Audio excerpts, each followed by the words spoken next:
প্রশংসাতে বল মন আনন্দে কবার যিশু জয় বল।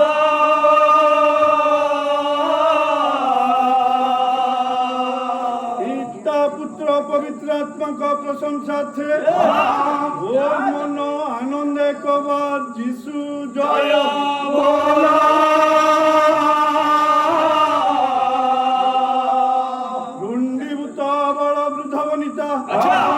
ଆସିଥିବା ଅଡ଼ୋଶୀ ପଡ଼ୋଶୀ ବନ୍ଧୁମାନଙ୍କର ସାତ ଦଳ ପାଲା ଦଳଙ୍କର ଜଜ ମହୋଦୟଙ୍କର ମଙ୍ଗଳ ସାଧନ କରନ୍ତୁ ବୋଲ ମନ ଆନନ୍ଦେ କବାର ଯୀଶୁ ଜୟ ବୋଲ।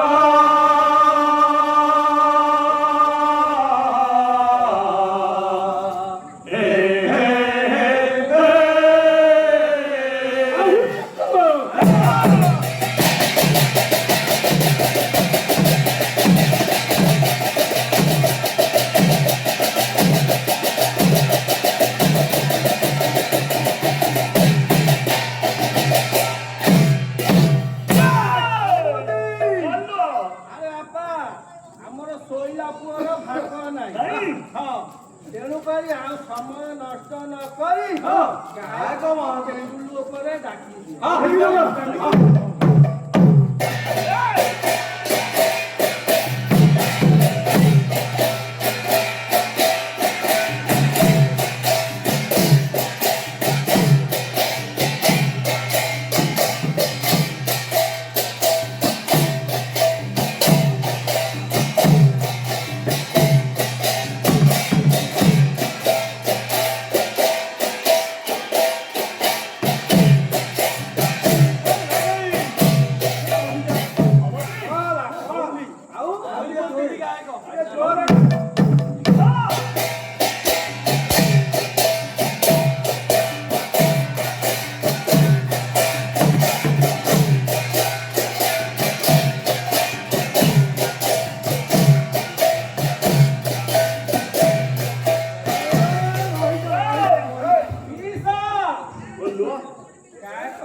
ଚତୁର୍ଥ ରଜନୀର ପ୍ରଥମ ଥାକ। ତେଣୁକରି ଗାଁକୁ ଆସି ଫେରିଲା ପରେ ଉପସ୍ଥିତ ତାକୁ ଟିକେ ଦୋହଲେଇ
Hare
ପ୍ରଭୁ ଭରସା। ବାଙ୍ଗୁଲୁ ଭାଇ ସାର୍ ସର୍ବପ୍ରଥମେ ଆଜ୍ଞା ସେଇ ପରାତ୍ପର ପରମେଶ୍ୱରଙ୍କ ନିକଟରେ ହଁ ଧନ୍ୟବାଦ ଜଣାଏ। ଜଣାନ୍ତୁ। ପ୍ରଭୁ ଆଶୀର୍ବାଦ କଲେ, ହଁ ଅନୁଗ୍ରହ କଲେ। ଆଚ୍ଛା ବାହିଲପଡ଼ା ହଁ ଭଜନାଳୟର ଆଜ୍ଞା 14ତମ ଜନ୍ମ ଜୟନ୍ତୀରେ ହଁ ଏ ପବିତ୍ର ମଞ୍ଚରେ ଆଚ୍ଛା ମଞ୍ଚ ପ୍ରଦାନ କଲେ। ହଁ ସେଥିପାଇଁ ମୁଁ ପ୍ରଭୁଙ୍କ ନାମକୁ ଧନ୍ୟବାଦ ଦେବା ସହିତ ଆଜ୍ଞା ଉଦ୍ୟୋଗ ସମିତିର ସମସ୍ତ କର୍ମକର୍ତ୍ତା ପ୍ରତ୍ୟେକ ସଭ୍ୟମାନଙ୍କୁ ମଧ୍ୟ ବିଶେଷ ଧନ୍ୟବାଦ ଦିଏ। ତା ସହିତ ଏ ପବିତ୍ର ମଞ୍ଚ ଉପରୁ ମୋର ସମୀକ୍ଷକ ଆସନରେ ବସିଥିବା ପ୍ରତ୍ୟେକ ମୋର ଗୁରୁଜନ ମାନଙ୍କୁ ମୋର ଭକ୍ତିପୂତ ପ୍ରଣାମ ଜଣାଏ। ବାବୁଲ ଭାଇ ସାର୍ ଲେଖିଲେ ଦେଖନ୍ତୁ ସଂସାର ସିନ୍ଧୁରୁ ବେଣଂ ମୀନରୁ ବେଣଂ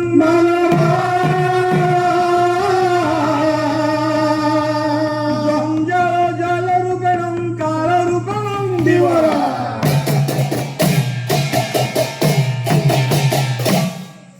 ତେଣୁକରି ବାଙ୍ଗୁଲୁ ଭାଇ ସଂସାର ତା ଯଦି ଗୋଟିଏ ସମୁଦ୍ର ହୁଏ ଆପଣ ତ ଏଠି ତ ଆମର ପ୍ରତିଯୋଗିତା ପାଲା ହଉଛି କଣ ସମୁଦି ଇଏ ସଂସାର ଭିତରେ ଆ ଭିତରେ କାହିଁ ସଂସାର କାହିଁ ଭର୍ତ୍ତି କରୁଛନ୍ତି? କହିବାକୁ କଣ ଚାହୁଁଛ? ଆମର ବିଷୟ ହଉଛି ମନ ପରିବର୍ତ୍ତନ। ମନ ପରିବର୍ତ୍ତନ। ଆମେ ଟପିକ ରେ ଯିବା। ବାବୁଲ ଭାଇ ପ୍ରତିଯୋଗିତାରେ ଆମର କୌଣସି ଅଂଶ ନାହିଁ, ତଥାପି ଆମେ ମନ ପରିବର୍ତ୍ତନରେ ଯିବା। ଯେ ମନ ପରିବର୍ତ୍ତନ କାହିଁକି?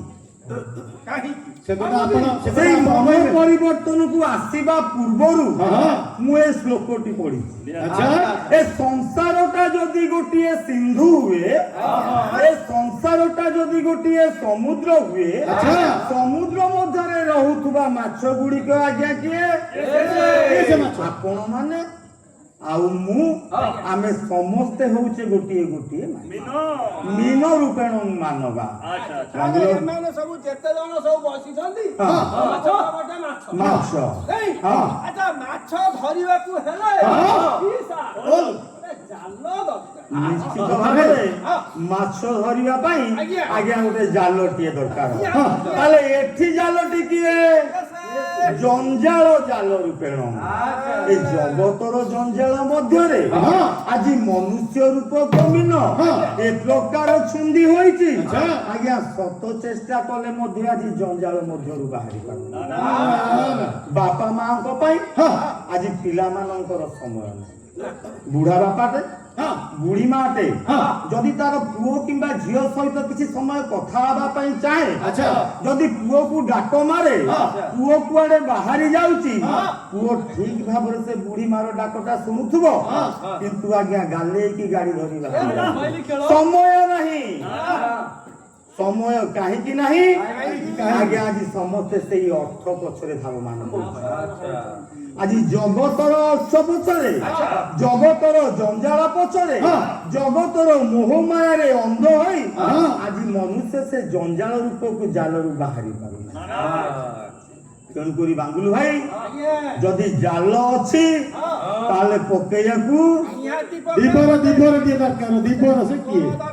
ହଁ ଆମେ ଜଳେଶ୍ୱରରୁ ପାଲା କରି ଆସିବା ମାସେ ହେଇଗଲା। ବସା ଘରେ ବସିନୁ,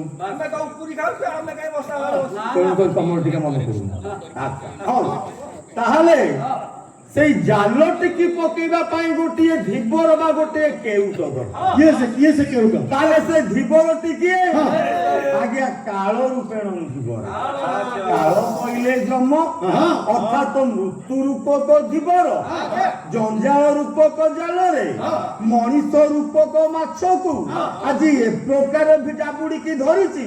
ଆଜ୍ଞା ସେ ସତ ଚେଷ୍ଟା କଲେ ମଧ୍ୟ ସେ ଜଗତର ତେଣୁକରି ବାଙ୍ଗୁଲୁ ଭାଇ ପଚାରିଥିଲ ଟପିକ ଅଛି ମନ ପରିବର୍ତ୍ତନ।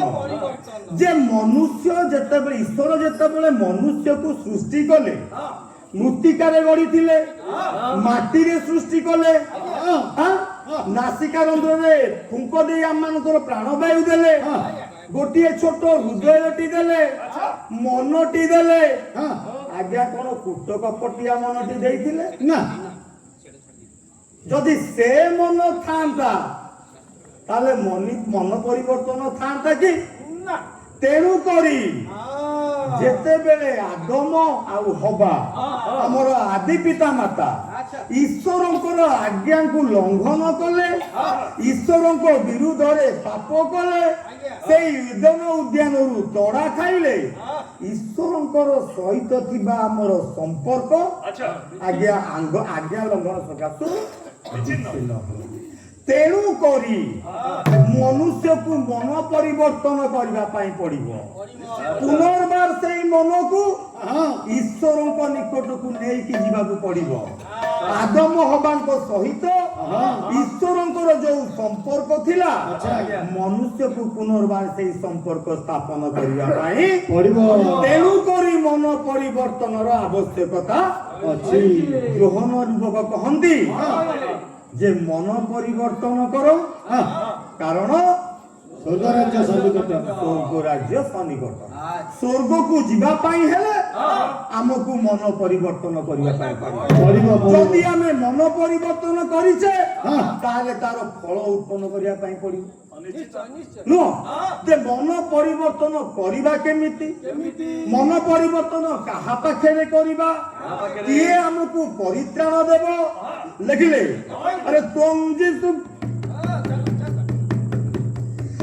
ତଙ୍ଗି ସୁମନ୍ତରା କବି ପରିତ୍ରାଣ ନିଶାନ କମ ନାସି କୁତ୍ରା ବିଭବେ।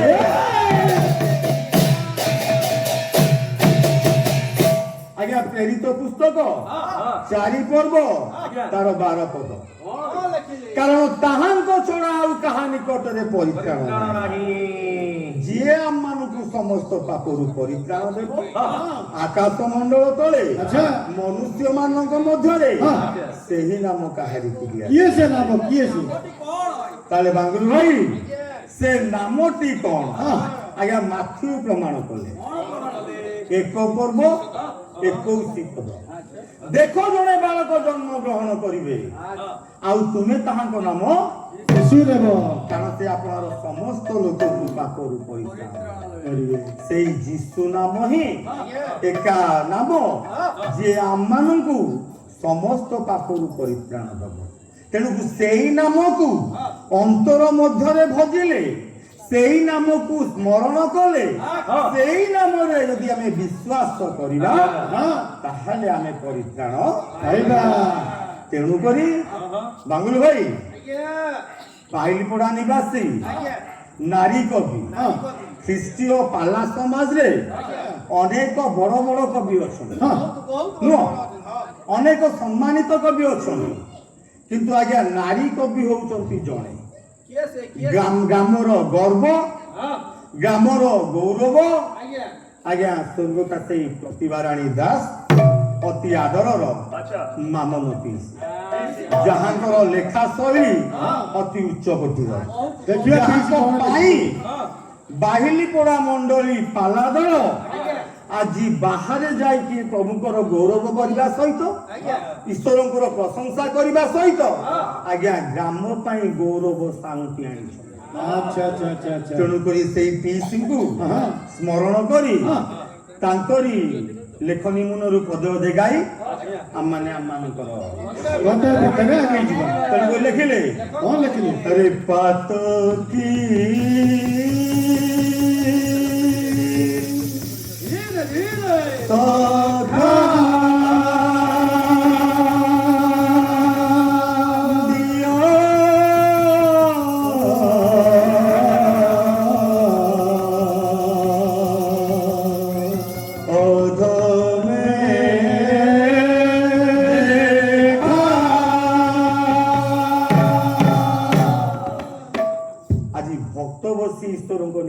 ନିବେଦନ କରୁ ହେ ପାପୀ ମାନଙ୍କର ବନ୍ଧୁ, ହେ ଆରତର ସିନ୍ଧୁ, ଆଜି ଏ ଅଧମ ତୁମକୁ ଡାକୁଛି ତା ଡାକରେ ଟିକେ କର୍ଣ୍ଣପାତ କରନ୍ତନି। କର୍ଣ୍ଣପାତ କଲେ କଣ ଲାଭ ମିଳିବ? କର୍ଣ୍ଣପାତ କଲେ କଣ ଲାଭ ମିଳିବ ନା?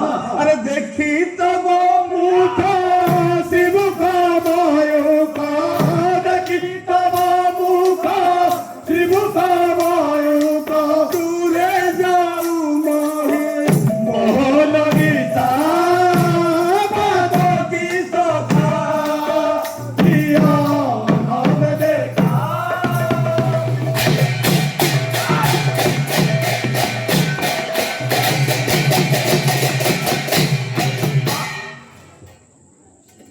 ବାଙ୍ଗୁଲୁ ଭାଇ, ସେଇ ଉଜ୍ଜଳ ମୁଖକୁ ଯିଏ ଥରେ ଦେଖିଛି, ସେଇ ମଞ୍ଜୁଳ ମୁଖକୁ ଯିଏ ଥରେ ଦେଖିଛି, ଏ ଜଗତ ମଧ୍ୟରେ କରିଥିବା ସମସ୍ତ ପାପକୁ ଆଜ୍ଞା ସେଇ ସ୍ଥାନରେ ଥୋଇ ତାଙ୍କରି ପଛରେ ଧାଇଁ ଚାଲିଛି। ଆଚ୍ଛା ଆଚ୍ଛା ତେଣୁକରି ବାଙ୍ଗୁଲୁ ଭାଇ, ତେଣୁକରି ତାଙ୍କରି ମୁଖରୁ ପଦୁଟିଏ ଯିଏ ଶୁଣିଛି, ଯାହାକୁ ଥରେ ସିଏ ଡାକି ଦେଇଛନ୍ତି, ଆଜ୍ଞା ସେ ତାଙ୍କରି ପଛରେ ଦୌଡ଼ିଛି। ତେଣୁକରି ସେ ବ୍ୟକ୍ତିଟି କିଏ ନାହିଁ, ସମୟ ନାହିଁ। ଆମମାନଙ୍କର ମାତ୍ର 1.5 ଘଣ୍ଟା ସମୟ କହିବାକୁ ପଡିବ। ତେଣୁକରି ଆଜି ଲେଖିଲେ, ଆରେ ଉଦୁମ୍ବର ତରୁ ତଳେ ସେ ଜାକିଅ ଲୋଭିକି ପରସ ତଲା ପଦ ସୟ, ଉଦୁମ୍ବର ତରୁ ତଳେ ସେ ଜାକିଅ ଲୋଭିକି ପରସ ତଲା ପଦ ସୟ, କ୍ଷୟ ଧନ ବଜି ଅକାଳରେ ମଜି, କ୍ଷୟ ଧନ ବଜି ଅକାଳରେ ମଜି, ମଣିଲ জীবনে অসারণ পাপ কি সখা। আঙ্গুল ভাই, যেতବେଳେ ଆମେ ସଣ୍ଡେ ସ୍କୁଲ ଯାଉ ପ୍ରଥମେ ଯକ୍ଷଙ୍କ ବିଷୟ ଆମେ ଶୁଣିଥାଉ ନା। ଆଜ୍ଞା ଯକ୍ଷ ଜଣେ କର ଆଦାୟକାରୀ ଥିଲେ, ଅତି କଠୋର ବ୍ୟକ୍ତି ଥିଲେ। ରାଜାଙ୍କଠୁ ଆଦେଶ ପାଇ ଲୋକମାନଙ୍କଠୁ କର ସଂଗ୍ରହ କରି ଆଜ୍ଞା ରାଜା ନଗରରେ ରଖିବା ଯାହାର ଦାୟିତ୍ୱ ଥିଲା। ଯୋଉମାନେ ଯକ୍ଷଙ୍କୁ କର ଦଉନଥିଲେ, ଆଜ୍ଞା ଯକ୍ଷ ଜୋର ଜବରଦସ୍ତ ସେମାନଙ୍କୁ କର ଆଦାୟ କରେ। ଆଜ୍ଞା ଯାହାର 10 ଟଙ୍କା ଦବାର ଥିଲା, ଯକ୍ଷ ତାଙ୍କଠୁ 20 ଟଙ୍କା ଆଦାୟ କରୁଥିଲେ। ଯାହାର 50 ଟଙ୍କା ଦବାର ଥିଲା, ଆଜ୍ଞା ଯକ୍ଷ ତାଙ୍କଠୁ 100 ଟଙ୍କା ଆଦାୟ କରୁଥିଲେ।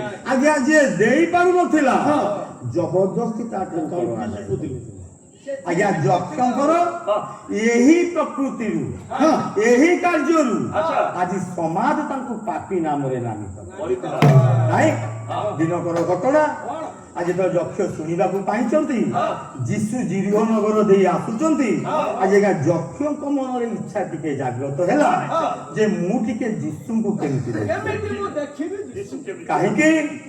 ନିଶ୍ଚିତ ଭାବରେ ଯକ୍ଷ ଶୁଣିଥିବେ ଯେ ଯୀଶୁ ମୃତକୁ ଜୀବନ ଦେଇପାରିଥାନ୍ତି, ଯୀଶୁ ଅସୁସ୍ଥକୁ ସୁସ୍ଥ କରିପାରିଥାନ୍ତି, ଯୀଶୁ ଅନ୍ଧକୁ ଦୃଷ୍ଟି ଦିଅନ୍ତି।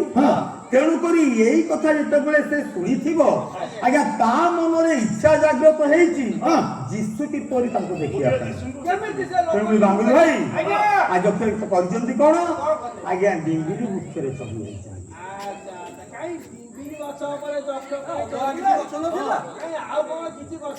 ବାଙ୍ଗୁଲୁ ଭାଇ ଶାସ୍ତ୍ର ପ୍ରମାଣ କରେ ଯକ୍ଷ ଡିମ୍ବିରି ଗଛରେ ଚଢି ଯାଇଥିଲେ। ଯେ ଡିମ୍ବିରି ବୃକ୍ଷରେ ଚଢିଲେ ଯୀଶୁ ଯୋଉ ବାଟ ଦେଇକି ଯିବେ, ଡିମ୍ବିରି ବୃକ୍ଷ ସେ ସ୍ଥାନରେ ଅଛି। ଯକ୍ଷ ନିଶ୍ଚିତ ଭାବରେ ଆଗେ ଯାଇ ଡିମ୍ବିରି ଗଛରେ ଚଢିଛନ୍ତି। ତାହେଲେ ଯକ୍ଷ ଯଦି ତଳେ ଠିଆ ହେଇଥାନ୍ତେ ଯୀଶୁଙ୍କୁ ସାମ୍ନା ସାମ୍ନି ଦେଖି ପାରିଥାନ୍ତେ, କିନ୍ତୁ ସେ ଡିମ୍ବିରି ଗଛରେ ଚଢିଲେ କାହିଁକି? ଆଜ୍ଞା ଶାସ୍ତ୍ର ପ୍ରମାଣ ଦିଏ ଯକ୍ଷ ବାଙ୍ଗର ଥିଲେ ନୁହଁ, କିନ୍ତୁ ଆତ୍ମିକ ଭାବରେ ଯଦି ଆମେ ଚିନ୍ତା କରିବା, ଯୋଉ ସମାଜ ଯକ୍ଷଙ୍କୁ ପାପୀ ନାମରେ ନାମିତ କରିଛି, ପାପର ଭାର ଆଜି ଯକ୍ଷଙ୍କୁ ଏ ପ୍ରକାର ଚାପି ରଖିଛି, ଲୋକଲଜ୍ଜା ଭୟରେ, ହୀନ ମାନ୍ୟତାରେ ଆଜି ସେ ଯୀଶୁଙ୍କର ସାମ୍ନା କରିପାରୁନାହାନ୍ତି। ସେ ମନେ ମନେ ଚିନ୍ତା କରିଛନ୍ତି ମୁଁ ଲୁଚିକି ଟିକେ ଯୀଶୁକୁ ଦେଖିବି। ଆଜ୍ଞା ଯିଏ ଆମମାନଙ୍କୁ ସୃଷ୍ଟି କଲେ, ଆମମାନଙ୍କୁ ଯିଏ ନିର୍ମାଣ କଲେ ଆଚ୍ଛା। ଆମେ ମାଗିବା ପୂର୍ବରୁ ଯିଏ ଯାଚିକି ଦିଅନ୍ତି ହଁ। ଯିଏ ସର୍ବ ଅନ୍ତର୍ଯାମୀ ପରମେଶ୍ୱର ଆଜ୍ଞା ଯକ୍ଷଙ୍କର ଲୁଚିବା କଥା ସେ ଜାଣିପାରିବେନି। ଯେତେବେଳେ ଯୀଶୁ ଦେଖିଲେ ଯକ୍ଷ ଆଜି ମତେ ଦେଖା କରିବା ପାଇଁ ସେ ଡିଙ୍ଗିରି ଗଛରେ ଚଢିଛି ଆଜ୍ଞା ସେଇ ସ୍ଥାନରେ ଯୀଶୁ ତାକୁ ଡାକିଲେ ଯକ୍ଷ ହେ ଯକ୍ଷ ଆଜ୍ଞା। ତୁମେ ଶୀଘ୍ର ତଳକୁ ଓହ୍ଲେଇ ଆସ ଆଜି ମତେ ତୁମରି ଗୃହରେ ଆସ। ଏଡ ବଡ ଗଛ ଉପରେ ଚଢିଗଲି ମୁଁ କଣ ଆଉ ଓହ୍ଲେଇ ପାରୁଛି? ମୋର ପଣ୍ଡିତ ମଣ୍ଡଳୀ ଲକ୍ଷ୍ୟ ଦେବେ ସେଇ ପଦୁଟିଏ ଡାକ ବାଧ୍ୟ ଯକ୍ଷ ଆଜ୍ଞା ଡିମ୍ବିରି ବୃକ୍ଷରୁ ତଳୁ ଓଳିକୁ ଓହ୍ଲେଇ ଆଇଲା ଯୀଶୁଙ୍କ ନିକଟରେ ହାତ ଯୋଡି କହୁଛି ହେ ଗୁରୁ ମୋ ସମ୍ପତ୍ତିର ଅର୍ଧେକ ମୁଁ ଦରିଦ୍ର ମାନଙ୍କୁ ଦାନ କରୁଛି। ଅନ୍ୟାୟର ଅଧର୍ମ ଯଦି ମୁଁ କାହାଠାରୁ କିଛି ଆଣେ ତାକୁ ମୁଁ 4 ଗୁଣରେ ଫେରସ୍ତ କରିଦେବି। ଆଜ୍ଞା ଯୋଉ ସମାଜ ହଁ। ଯକ୍ଷକୁ ପାପୀ ନାମରେ ନାମିତ କରିଥିଲା ହଁ। ଯୋଉ ସମାଜ ଯୀଶୁଙ୍କର ପଛରେ ଚାଲିଥିଲା ହଁ। ସେଇ ସମାଜ ଆଗରେ ସେଇ ମୁହୂର୍ତ୍ତରେ ହଁ। ଯୀଶୁ କହିଲେ ଆଜି ଏ ଗୃହରେ ପରିତ୍ରାଣ ଉପସ୍ଥିତ ହେଲା କାରଣ ଏ ମଧ୍ୟ ଜଣେ ଅବ୍ରାହ୍ମଙ୍କର ସନ୍ତାନ। ତେଣୁକରି ବାଙ୍ଗୁଲି ଭାଇ ଏ ଜଗତର ଜଞ୍ଜାଳ ମଧ୍ୟରେ ହଜି ଯାଇ ଏ ଜଗତର ମୋହମାୟାରେ ହଜି ଯାଇ ଆମେ ଯେତେବେଳେ ତାଙ୍କୁ ସ୍ମରଣ କରିବା ଯୋଉ ମୁହୂର୍ତ୍ତରେ ତାଙ୍କୁ ସ୍ମରଣ କରିବା ସେଇ ସମୟରେ ସେଇ ସ୍ଥାନରେ ଆମେ ପରିତ୍ରାଣ ପାଇବା। କେବଳ ଯକ୍ଷ ପରିତ୍ରାଣ ପାଇନଥିଲେ ଯକ୍ଷଙ୍କ ସହ ତାଙ୍କ ପରିବାର ମଧ୍ୟ ପରିତ୍ରାଣ ପାଇଥିଲେ। କାହିଁକି ଈଶ୍ୱରଙ୍କ ସୃଷ୍ଟିରେ ମନୁଷ୍ୟ ଆଜ୍ଞା ସର୍ବଶ୍ରେଷ୍ଠ ସୃଷ୍ଟି। ଈଶ୍ୱର କେବେ ଚାହାନ୍ତିନି ମୋର ସର୍ବଶ୍ରେଷ୍ଠ ସୃଷ୍ଟି ଆଜ୍ଞା ବିନାଶ ହେଇଯାଉ ବିନଷ୍ଟ ହେଇଯାଉ। କାହିଁକି ସେ ପାପକୁ ଘୃଣା କରନ୍ତି କିନ୍ତୁ ପାପୀକୁ ପ୍ରେମ କରନ୍ତି। ଆଦମ ହବାଙ୍କୁ ଦଣ୍ଡ ଦେଲେ କିନ୍ତୁ ପ୍ରେମ କରିବା ଛାଡ଼ି ନଥିଲେ। ଏଦନ ଉଦ୍ୟାନରୁ ଆରମ୍ଭ ହେଲା ଆମମାନଙ୍କର ଉଦ୍ଧାରର ପଥ ଆଜି ସେଇ ଗଲଗଥା ଉପରେ ସରିଲା। ତେଣୁକରି ତାଙ୍କରି ସେଇ ପ୍ରେମକୁ ଆଜ୍ଞା ମୁଁ ବା କଣ ବନ୍ଦିବି ସେଇ କବିଙ୍କର ଭାଷାରେ ପଦେ ଗାଇ ଦଉଛି। ଆରେ କେତେ ବା ବର୍ଣ୍ଣିବି ସେ ପ୍ରେମ ପାର ରହିଅଛି କୃଷେ ନିରସନ ଯାର। କେତେ ବା ବର୍ଣ୍ଣିବି ସେ ପ୍ରେମ ପାର ରହିଅଛି କୃଷେ ନିରସନ ଯାର। କରି ଦୃଢ଼ ସାର କୁଚିଏ ସଖା କରି ଦୃଢ଼ ସାର କୁଚିଏ ସଖା ମତେ ଯଦି ନସି করে প্রতিভা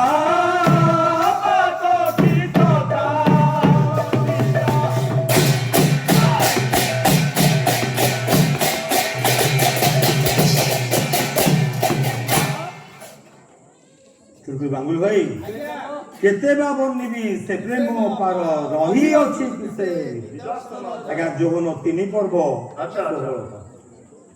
কারণ ঈশ্বর জগতକୁ এড়ে প্রেম কলে যে সে আপনার অদ্বিতীয় যেপরি যে কেই তাঙ্ক ঠারে বিশ্বাস করে সে বিনষ্ট ন হই। তেণুকরি আমକୁ কেবল সেই কালবরি কুশরে বিশ্বাস করবা পাই পড়ে। পাঙ্গুল ভাই এ সারা জগতর পাপকু নিজ কান্ধরে বহি গলগথা উপরে সে আমମାନଙ୍କ ପାଇଁ জীবন দেলে। সেই গলগথা উপরে যে শোণিত বহিছি সেই পবিত্র রক্ত দ্বারা যদি আমি আজি ধৌত হই তাঙ্করি অনুগ্রহরু আমি পরিত্রাণ পাইছি। আজ্ঞা বিনা মূল্যরে আমি পরিত্রাণ পাইছি। আমକୁ কেবল গোটিয়ে কাম করিয়া পাই পড়িব সেই পরিত্রাণটিକୁ ধরি রখিয়া পাই পড়িব।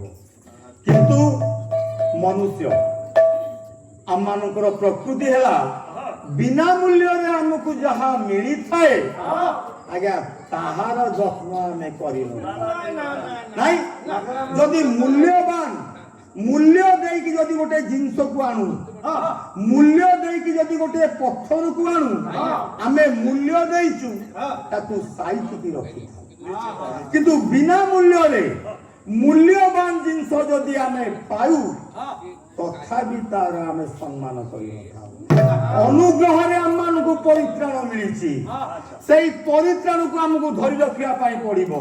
ସେଇ କାଲବରୀ କ୍ରୁଶରେ ଆମମାନଙ୍କୁ ବିଶ୍ୱାସ କରିବା ପାଇଁ ପଡିବ। ସେଇ ଯୀଶୁ ନାମରେ ଆମକୁ ବିଶ୍ୱାସ କରିବା ପାଇଁ ପଡ଼ିବ।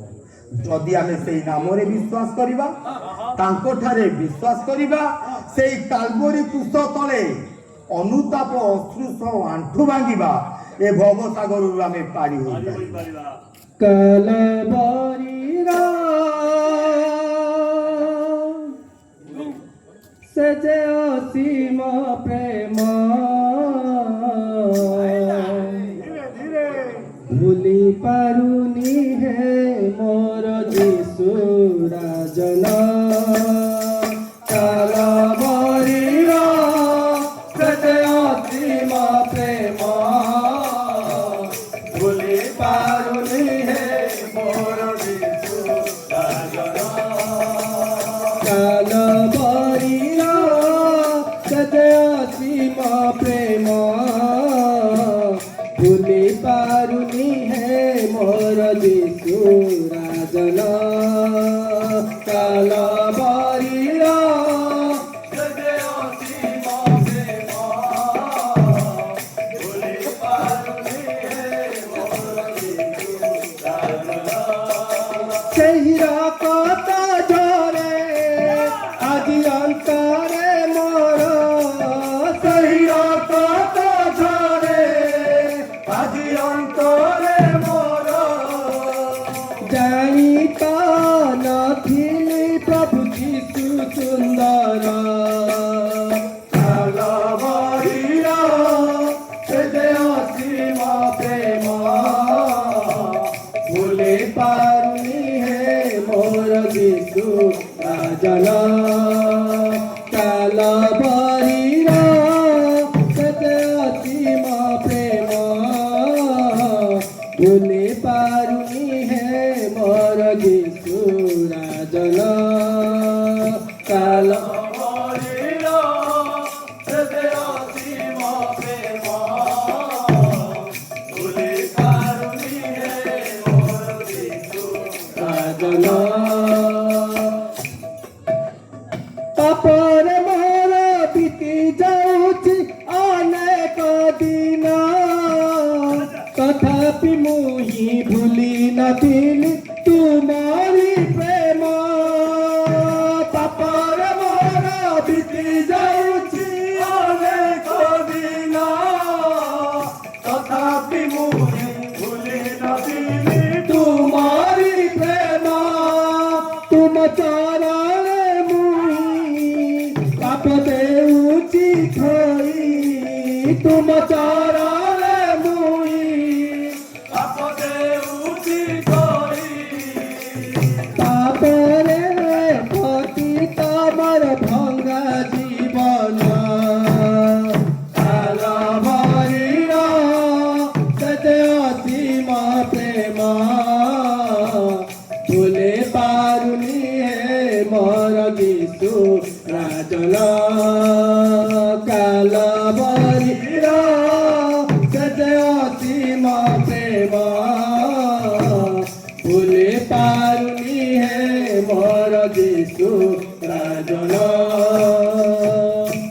ତେଣୁକରି ସେଇ କାଲବରୀ କ୍ରୁଶ ତଳେ ଆମେ ପ୍ରତ୍ୟେକ ଆଜି ନିଜ ନିଜକୁ ସମର୍ପଣ କରୁ, ସେଇ ପରିତ୍ରାଣ ପାଇଁ ନିଜର ମନ ଫେରଉ, ସେଇ ପରିତ୍ରାଣର ଅଧିକାରୀ ହଉ। ଏଣିକି ବୋଲ ବୋଲ ବୋଲ ଆନନ୍ଦ ସାଗର, ବୋଲ ବୋଲ ବୋଲ ଆନନ୍ଦ ସାଗର। ଯୁବାମେଶ ଯୁବାମେଶ ଯୁବାମେଶ, ସଙ୍କଟ ପଡ଼ିଲେ ରଖନ୍ତି ଧରି, ସ୍ୱବାହୁ ବିସ୍ତାର କରି, ସେହି ସତ୍ୟ ସନାତନ।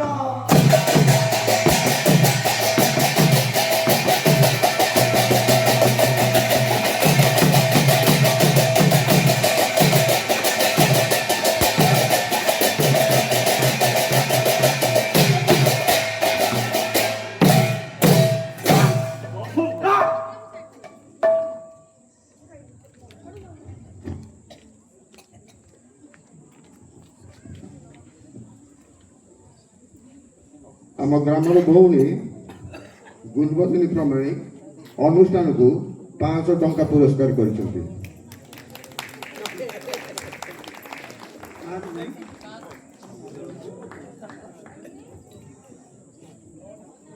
ଗ୍ରାମର ପୁଅ ସୋନୁ ଗାୟକ ମହାଶୟଙ୍କର ଗାଇବା ଓ ବୁଝେଇବାରେ ମୁଗ୍ଧ ହୋଇ 500 ଟଙ୍କା ପୁରସ୍କାର ଦେଇଛନ୍ତି।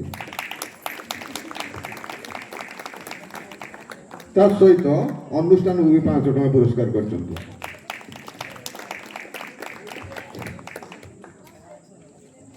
ମଉସାଙ୍କ ଗୀତରେ ମୁଗ୍ଧ ହୋଇ ମାଉସୀ 200 ଟଙ୍କା ପୁରସ୍କାର କରିଛନ୍ତି।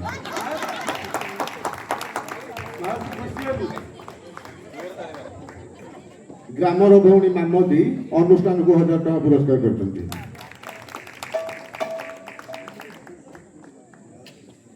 ଧନ୍ୟବାଦ। ଭାଇ ଭଉଣୀ ମାନେ ଯେ ମୋର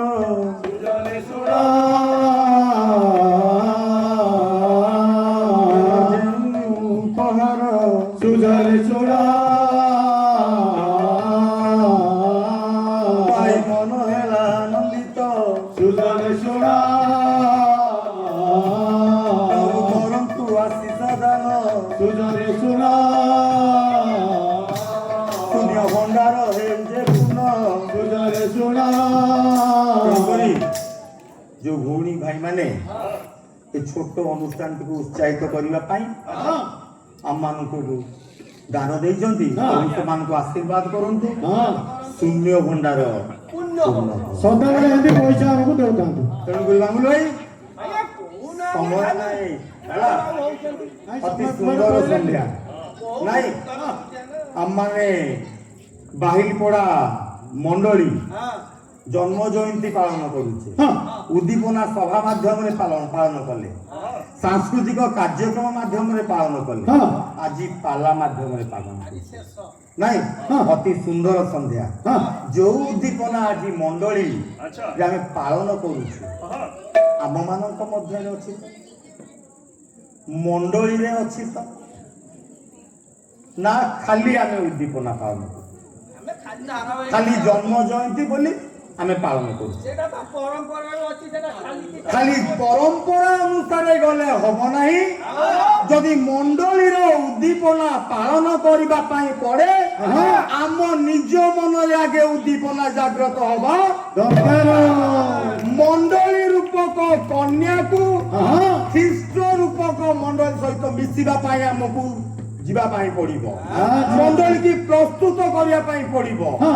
କନ୍ୟା ଯେପରି ବରଙ୍କ ସହିତ ମିଶେ, ତେଣୁକରି ମନ ପରିବର୍ତ୍ତନ ହଁ। ଆମକୁ କରିବା ପାଇଁ ପଡିବ। ମନ ପରିବର୍ତ୍ତନ ମଣ୍ଡଳୀ କି କରିବା ପାଇଁ ପଡିବ। ଆଚ୍ଛା। ମଣ୍ଡଳୀ କି ତାଙ୍କ ରାଜ୍ୟ ପାଇଁ ବ୍ୟବହୃତ ହେବା ପାଇଁ ପଡିବ। କିଏ କରିବ? କିଏ କରିବ ଯୋଉ କର୍ମକର୍ତ୍ତା ଅଛନ୍ତି ମଣ୍ଡଳୀର ପ୍ରତ୍ୟେକ ସଭ୍ୟ ସଭ୍ୟା ମଣ୍ଡଳୀର ସମସ୍ତେ ସେ ଦିଗରେ ଚେଷ୍ଟା କରିବା ପାଇଁ ପଡିବ।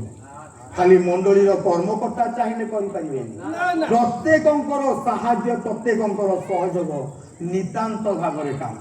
ଆମର ଯେମିତି ପାଲା ହଉଛି ଝିଅମାନେ ତିନିଟା ଆସି ବିଟୁ ବେଲୁଛନ୍ତି କେତେ ସାହାଯ୍ୟ କରୁଛନ୍ତି।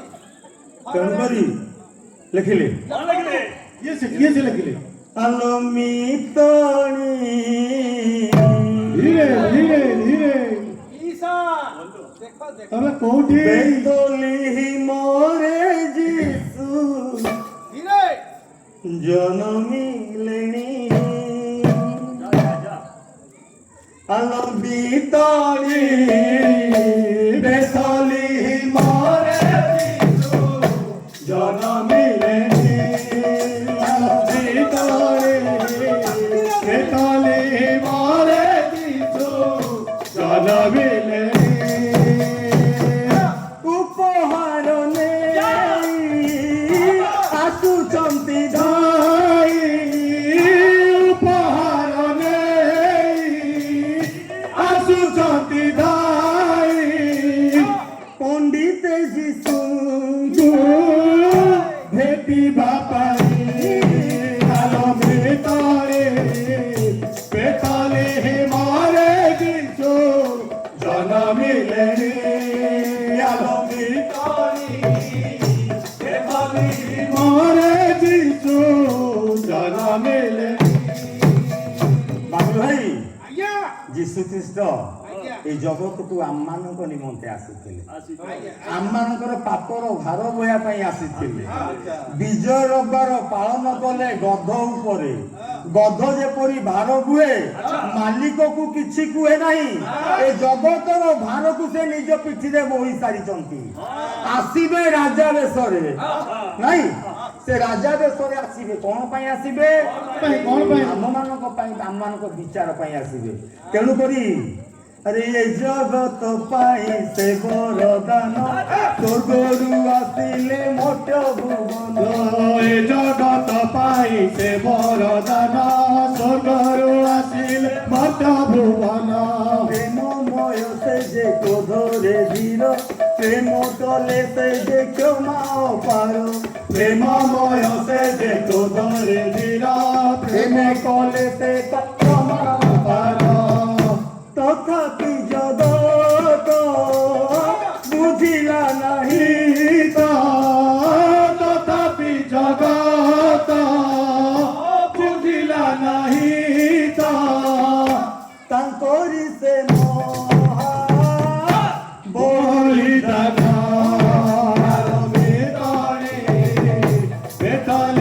मारे जीसु जनमिले बेताले मारे जीसु जनमिले जय जय जुगाने सहे समंधन बेताले बापींकर बंधु तुम्हें हे दुख नाशन बेताले तोर होई मटकु आसिल लाई पापरु आमकु परित्राण देबा पाई काहाकु जे उद्धारिल केड़े विपदर उद्धार हे प्रभु मते भव सागर प्रभु जे दृष्टि देल बधिरे श्रवण चोटा जाले ही कथा जान तीन दिन लुटला जार कुटाइल विवाहरे जल जाक्यार सकल दानिएल कु उद्धारिल सिंहर उद्धार प्रभु ए भव सागर कहिबा गाइबा मागु नहई सहज कहि बोली जानुतिले लागई मौज मन पदिलर मोर पाला कारोबार गाइबारे गाइबारे तुटी हेब मोर मानुरे क्षमा देवे क्षमा निधिब विजय बतुरे जाऊ अछि चली गरीब कन विसर्जी मुने अछि बारी तणी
उपस्थित मोर पालाप्रेमी दर्शक मंडली मोर विद्वान मंडली आज आपण मान निकटरे मु एक जुबार कथा ये से जुबा आज्ञा जुबाती हाँ यौवन अवस्था पदार्पण कर अच्छा मनुष्य जन्म हवा ठारू मृत्यु पर्यंत आज्ञा चारि गोटी अवस्था देइब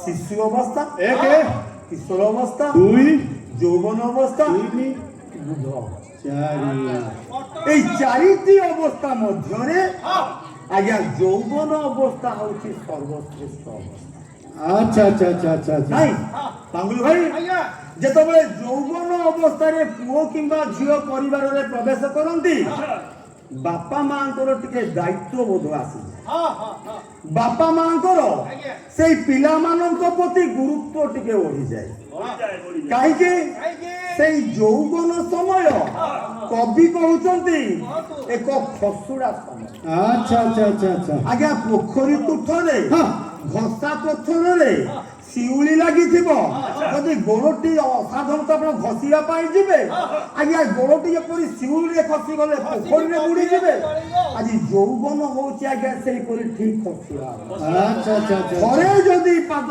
ଖସିଯିବ ଆଜ୍ଞା ସେଇ ଭାଟରୁ ବାହାରିକି ଆସିବା ବହୁତ କଷ୍ଟ ତେଣୁକରି ଏହିପରି ଏକ ଯୁବା ତା ଜୀବନ ମଧ୍ୟରେ କଣ କଣ ଘଟିଛି ଆଜି ମୁଁ ଆପଣମାନଙ୍କ ନିକଟରେ ପ୍ରକାଶ କରିବି ରାହୁଲ ଭାଇ ବାହିଲି ପୋଡ଼ା ପରି ଗାଁ ପରିବେଶ ଗାଁରେ ଏ ପିଲାଟି ରହୁଛି ଆଜି ଏ ପିଲାଟିର ମନରେ କଣ କଣ ଅଛି କଣ ହେଇଛି ଆଜି ଦେଖିଆ କବି ଲେଖିଲେ ସେଇ ପ୍ରତିଭା ରାଣୀ ଦାସ ଆରେ ପଲ୍ଲୀ ଏକ ଗିରି ସମଟେ କିଛି କରି ଆହା ପଲି ଏକ ପଦେ ଗିରି ସମଟେ କିଛି করে চৌদাশিরি মাধুরী আকাশিত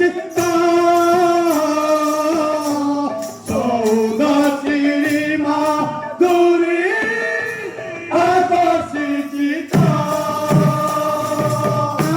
পুরা বিভব প্রকাশ করে ধবল প্রাসাদ পুরা ଗାଇବାନି ସମୟ ନାହିଁ ତେଣୁ ପଲ୍ଲୀ ଏକ ମଧ୍ୟଗିରି ଗାଁ ଗୁଡିକରେ ଯେପରି ଚାଳକୁ ଚାଳ ଲାଗିକି ଆଜ୍ଞା ଗୃହ ଗୁଡିକ ହେଇଛି ଆଜି ଏ ଗାଁଟିରେ କଣ ହେଇଛି ଆଜି ଅନେକ ସୁନ୍ଦର ସୁନ୍ଦର ଅଟ୍ଟାଳିକା ମାନ ନିର୍ମାଣ କରାଯାଇଛି আচ্ছা ସେଇ ଗ୍ରାମ ମଧ୍ୟରେ ଗୋଟେ ପାହାଡ ପରି ଗୋଟେ ସୁନ୍ଦର ଅଟ୍ଟାଳିକାଟି ନିର୍ମାଣ କରାଯାଇଛି ଆଜ୍ଞା ପଥିକଟି ଯେତେବେଳେ ସେ ବାଟ ଦେଇକି ଯାଉଛି ସେ ଘରଟିକି ଟିକେ ନ ଦେଖିଲେ ଯାଇପାରୁନି ଆଗ ବଢି ପାରୁନି ଏ ପ୍ରକାର ସୁନ୍ଦର ଗୃହଟି ନିର୍ମାଣ କରାଯାଇଛି ଆପଣ ତ ଏଇ ଗୃହକୁ ଦେଖିକି ଏମିତି ହଉଛନ୍ତି ଆପଣ ବୋଧେ ଏ ଭୁବନେଶ୍ୱର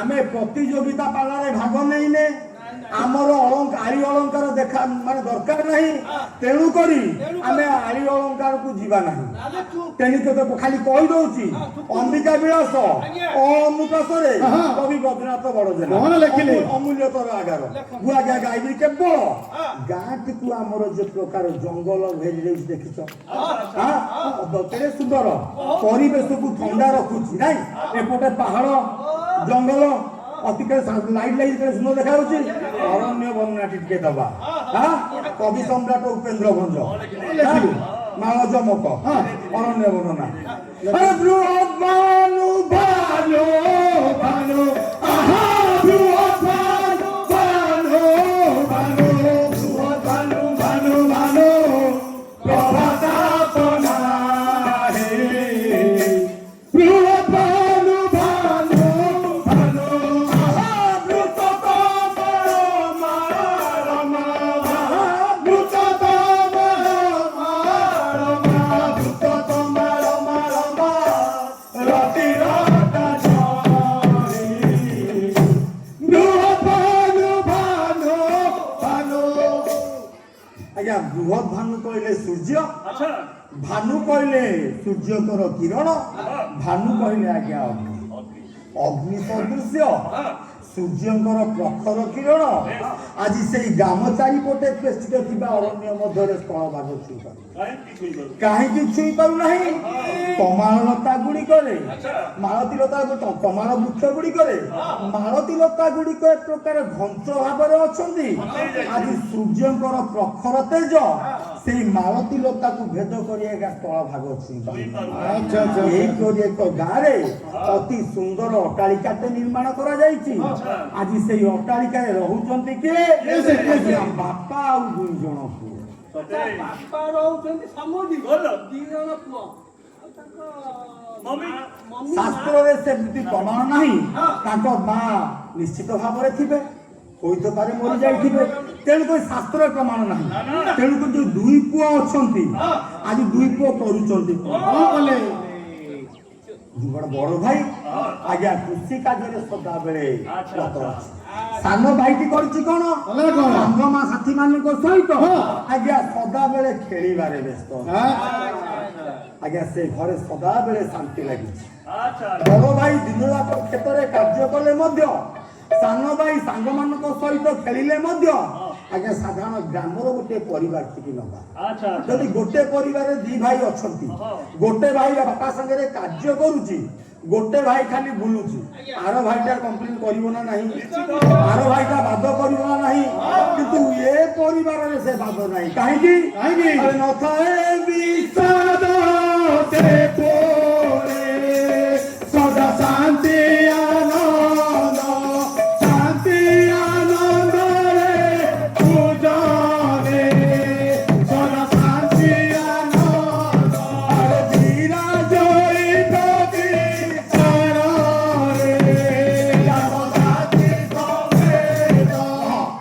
ନଥାଏ ବିଷାଦ ସେ ପରିବାରରେ ଆଜ୍ଞା କେତେବେଳେ ଦୁଃଖ ନାହିଁ, କଷ୍ଟ ନାହିଁ, ଈର୍ଷା ନାହିଁ, ଘୃଣା ନାହିଁ, ସଦାବେଳେ ସେ ପରିବାରରେ ଆନନ୍ଦ ଲାଗି ରହିଛି, ଖୁସିରେ ସେ ପରିବାରଟା ଅତିବାହିତ ହଉଛି। ଆଜ୍ଞା ଯୋଉଠି ପରିବାରରେ ସଦାବେଳେ ଖୁସି ଅଛି, ସୁଖ ସଦାବେଳେ ରହିବ। ନା ନା ଆଜ୍ଞା ସୁଖ ସୁଖ ପରେ ଦୁଃଖ ଇଏ ତ ପୁରା ଯୋଡ଼ି ହେଇକି ଲାଗିଛି। ହଁ। ଆପଣ ଖାସ କରୁଛନ୍ତି। ଖାଲି ସେତିକି ନୁହଁ, କବି ନାରାୟଣ ମୋହନ ଦେହ ପଦେ କହିଲେ, ଆରେ ସୁଖ ଦୁଃଖ ଏକ ଗୁରୁତର ସମଗ ଜାମଳ ସଦର ପ୍ରାୟ ଜଡ଼ିତ ଜୀବনে ପ୍ରତି ଖୁସି ଯଥା ଆଲୋକ ମଣ୍ଡିତ ଥାଏ।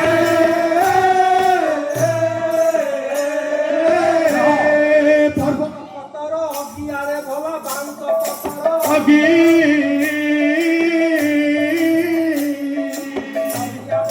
ଦାନ ଦୁଆର ପାରୁ ପାରୁ ଦେଲା ଲକ୍ଷ୍ମୀ ଲକ୍ଷ୍ମୀ ପୁଣି ତମୁଣ୍ଡ ପୁଣି ଧୋଇଆ ରାଇଜ ଝିଅ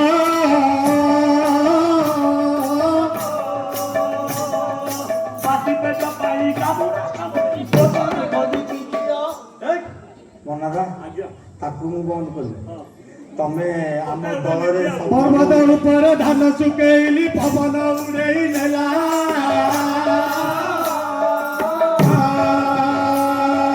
ଝାପୁରି ମୁଣ୍ଡିକି ବୋହୁ କରିଥିଲି ପାଲା କରିଦବ, ସବୁଠି ଘରକୁ ଗଲେ ମାଳ ହବାଟା ପାଲା କରେଇଦବ, ପାଲା କରିଦବ ନା ନାଇଁ? ମୁଁ ପାଲା କରିବି ଜାଣେ, ସମୟ ନାହିଁ ଆଉ ଅଧଘଣ୍ଟା ହେଲା। ତେଣୁ କରି ରୁଗୁ ଭାଇ ଯେତେବେଳେ ଝିଅ ଦେଖିବାକୁ ଯାଇଥିଲ, ବୋହୁ ଦେଖିବାକୁ ଯାଇଥିଲ, କଥାରେ ଅଛି ଘର ଦେଖେ ବର ଦେଖେ, ତ ଖୋଲିକି କୁଚ ଦେଖେ ଖୋଲିକି କୁଜ ଦେଖେ। ଝାପୁରି ମୁଣ୍ଡିକି ଦେଖୁଥିଲ କାହିଁକି? ସେଇ ଝାପୁରି ମୁଣ୍ଡିକି ଯଦି ପସନ୍ଦ କରିକି ସେ ବାହା ହେଇକି ହାତ ଓଢ଼ଣା ଦେଇଥିଲେ ଆଁ? ହାତ ଓଢ଼ଣା ଦେଇଥିଲେ ସଂସ୍କାରୀ ଘରର ଝିଅ ଥିଲେ ନାଇଁ? ତେଣୁ କରି ଆଜି ସୁଖ ଦୁଃଖ ହଉଛନ୍ତି ଆଜ୍ଞା ଜାଣା ଭାଇ। ସୁଖ ଅଛି ମାନେ ଦୁଃଖ ନିଶ୍ଚିତ ଭାବରେ ନାଇଁ? ଆଜି ଏ ପରିବାରରେ ମଧ୍ୟ ଠିକ ସେଇ ପ୍ରକାର ଆଜି ହେଇଛି କଣ? ଖାଲି ସେତିକି ନୁହଁ, ଆଜି ଚିନ୍ତାମାଣି ମହନ୍ତି ପଦେ କଣ? ଆରେ ତିନି ଭୁବନରେ କୁଟା ପିଲୁ ହେ ତ ତିନି ଭୁବନରେ କୁଟା ପିଲୁ ହେ ତ ସୁଧ ସୁଧ ସୁଧ ଭାବି ସୁଧ ସୁଧ କାୟା ଛାୟା ପ୍ରାୟ ସୁଖ ସଙ୍ଗେ ସଦା କାୟା ଛାୟା ପ୍ରାୟ ସୁଖ ସଙ୍ଗେ ସଦା ପତନରେ ଥାଏ ଦୁଃଖ, ପତନରେ ଥାଏ ଦୁଃଖ ତିନି ଭୁବନରେ କୁତ୍ରା ତିନି ହେତ ସୁଲଭ ବିଶୁଦ୍ଧ ସୁଧ। ଆଜ୍ଞା ଖାଲି ଏଠି ନୁହଁ, ତିନି ଭୁବନ ସ୍ୱର୍ଗ ମର୍ତ୍ତ୍ୟ ପାତାଳ। ଆଜ୍ଞା ସ୍ୱର୍ଗରେ ବି ଶାନ୍ତି ନାହିଁ, ସ୍ୱର୍ଗରେ ବି ସଦାବେଳେ ସୁଖ ନାହିଁ। ସ୍ୱର୍ଗରେ ସୁଖ ନାହିଁ କି ଶାନ୍ତି ନାହିଁ। ମୁଁ କହୁନି, ଚିନ୍ତାମଣି ମହାନ୍ତି କହୁଛି। ଏଇ ସମୁଦି ଖାଲି ଚାହା ପାଣି ତ ମାଗଣା ମାଲ ଆଉ ଧନ୍ୟବାଦ ସ୍ଥାନୀୟ ପାର୍ଲାମେଣ୍ଟକୁ।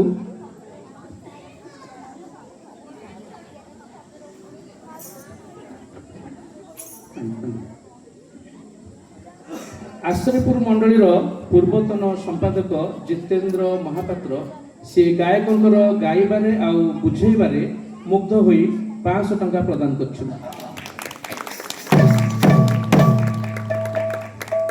ଗ୍ରାମର ସଭାପତି ଅମରେନ୍ଦ୍ର ନାୟକ ସେ ଗାୟକଙ୍କର ଗାଇବାରେ ବୁଝେଇବାରେ ମୁଗ୍ଧ ହୋଇ 500 ଟଙ୍କା ପ୍ରଦାନ କରିଛନ୍ତି।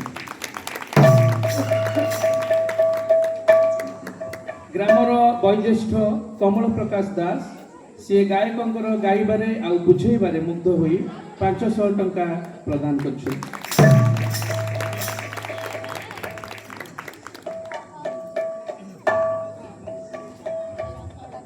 ଗ୍ରାମର ପୁଅ ଆଶିଷ ପ୍ରଧାନ ସିଏ ପାଲା ଅନୁଷ୍ଠାନକୁ 500 ଟଙ୍କା ପ୍ରଦାନ କରିଛନ୍ତି।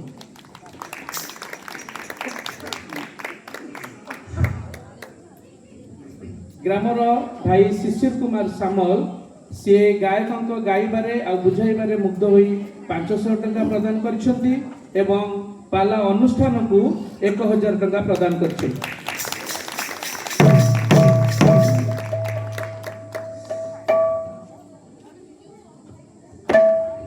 ସେଇ ଭାଇ ଶିଶିର କୁମାର ସାମଲ ଗାୟକଙ୍କର ବାଦ୍ୟ ବଜାଇବାରେ ମୁଗ୍ଧ ହୋଇ 200 ଟଙ୍କା ପ୍ରଦାନ କରିଛନ୍ତି। ସେଇ ଭାଇ ଶିଶିର କୁମାର ସାମଲ ସଞ୍ଜୀବ ଭାଇଙ୍କୁ 200 ଟଙ୍କା ପ୍ରଦାନ କରିଛନ୍ତି।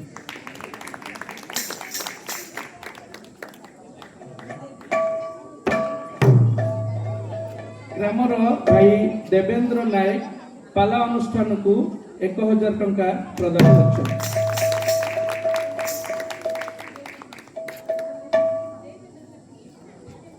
ଗ୍ରାମର ପୁଅ ରାଜେଶ ସିଏ ପାଲା ଅନୁଷ୍ଠାନକୁ 200 ଟଙ୍କା ପ୍ରଦାନ କରୁଛନ୍ତି। ଧନ୍ୟବାଦ।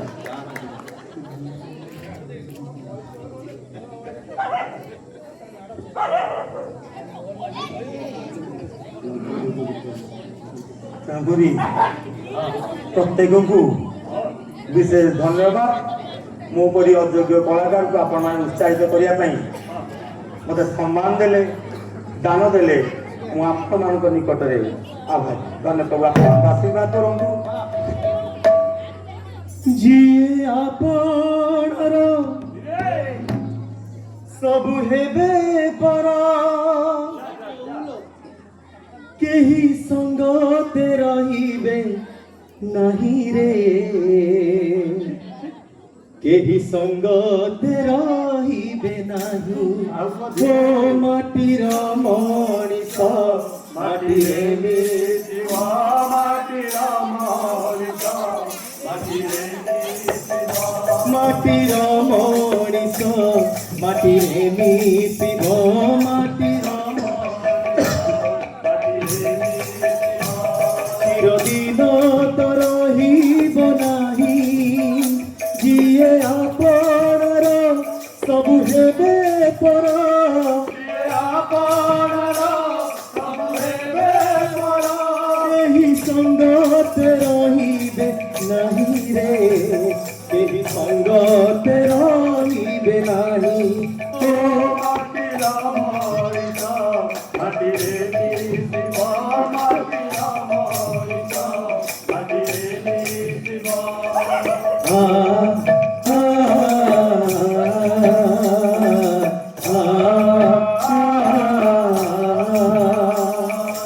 ଏବରେ ଅନ୍ଧାର ଏ ମାୟା ସଂସାର, ମୃତ୍ୟୁର ଶବଦ ଶୁଭିବ।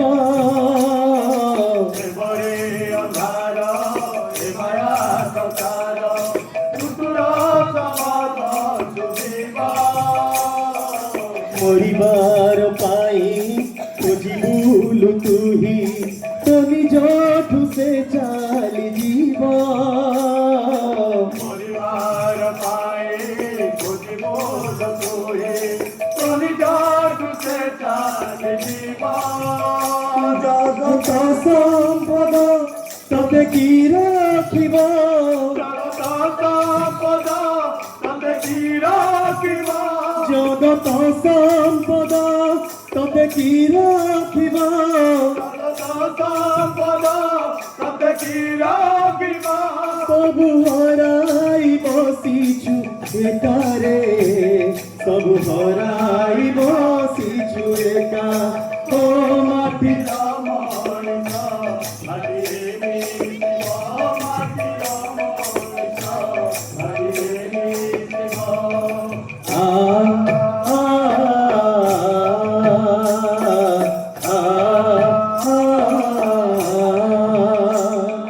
ଜନ୍ମ ହୋଇଲି ବୁଝିଲି ଅନିତ୍ୟ ଜୀବନ ପାଇଁ ଧର୍ମ ହଇଲେ ସବୁ ମୋ ଭଜିଲେ ଅନିତ୍ୟ ଜୀବନ ପାଇଁ ସପନ କରାଏ ସବୁ ହେଲା ମୋର ବାୟୁର ପଛରେ ଧାଇଲି ସପନ କରାଏ ସବୁ ହେଲା ମୋର ବାୟୁର ପଛରେ ଧାଇଲି ତୋର ରକ୍ଷା ପାଇଁ ଭବେ ସ୍ଥାନ ନାହିଁ ରକ୍ଷା ପାଇଁ হবে ସାନ ନାହିଁ বুলি ମରିବୁ ପାଗଳ ହୋଇ ରେ বুলি ମରିବୁ ପାଗଳ ହୋଇ ଓ ମାଟିର ମଣିଷ ମାଟିରେ ମିଶିବ ମାଟିର ମଣିଷ ମାଟିରେ ମିଶିବ ଆ ଆ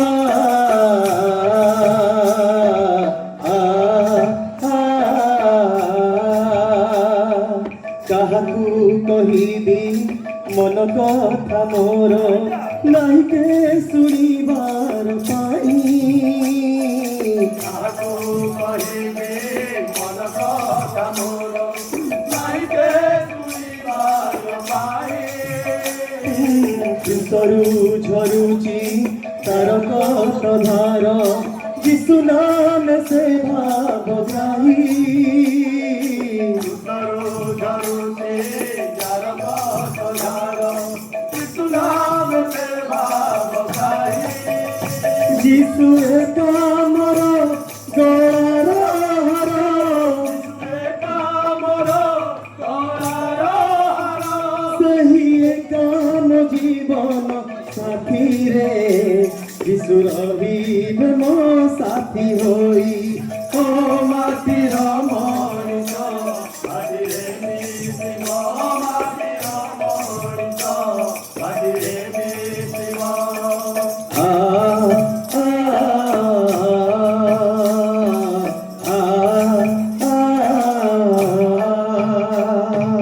ପ୍ରକୃତରେ ମାଟିରେ ତିଆରି ଆଜ୍ଞା ମାଟିରେ ମିଶି ମରିଗଲେ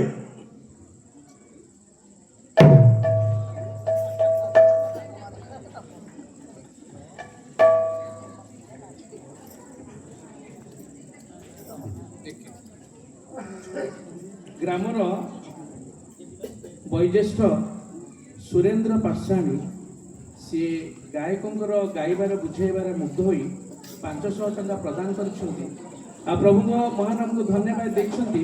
ଗାୟକଙ୍କର ଶାନ୍ତ ବାପା ଆଉ ପୂର୍ବରୁ ପାଲାର ପାଳିଆ ଥିଲେ ଆଜି ତାଙ୍କ ନାତି ଗାୟକ ହୋଇପାରିଛନ୍ତି ସେଥିପାଇଁ ସେ ପ୍ରଭୁଙ୍କ ମହାନାମକୁ ଧନ୍ୟବାଦ ବି ଦେଇଛନ୍ତି।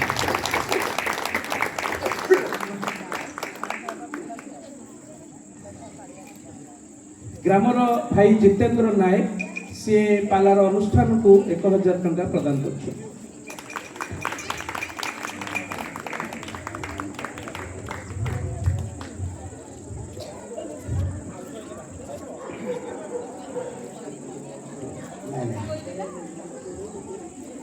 ଜିତେନ୍ଦ୍ର ନାୟକ ଗ୍ରାମର ଭାଇ ଜିତେନ୍ଦ୍ର ନାୟକ ପାଲା ଅନୁଷ୍ଠାନକୁ 1000 ଟଙ୍କା ପ୍ରଦାନ କରୁଛନ୍ତି।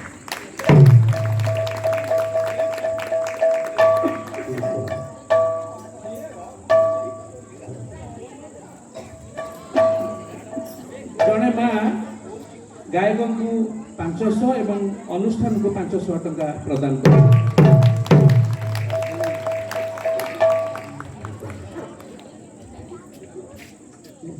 ଗ୍ରାମର ପୁଅ ରୋହନ ଗାୟକଙ୍କର ଗାଇବାରେ ଆଉ ବୁଝାଇବାରେ ମୁଗ୍ଧ ହୋଇ ଗାୟକଙ୍କୁ 500 ଟଙ୍କା ପ୍ରଦାନ କରୁଛନ୍ତି।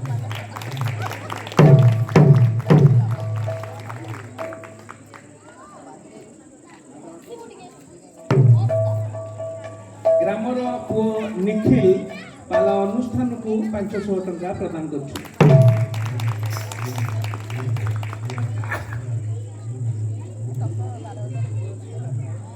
ଗ୍ରାମର ସଭାପତି ଅମରେନ୍ଦ୍ର ନାୟକ ସେ ଲାଲଟୁ ଭାଇଙ୍କ ଗୀତରେ ମୁଗ୍ଧ ହୋଇ 400 ଟଙ୍କା ପ୍ରଦାନ କରୁଛନ୍ତି।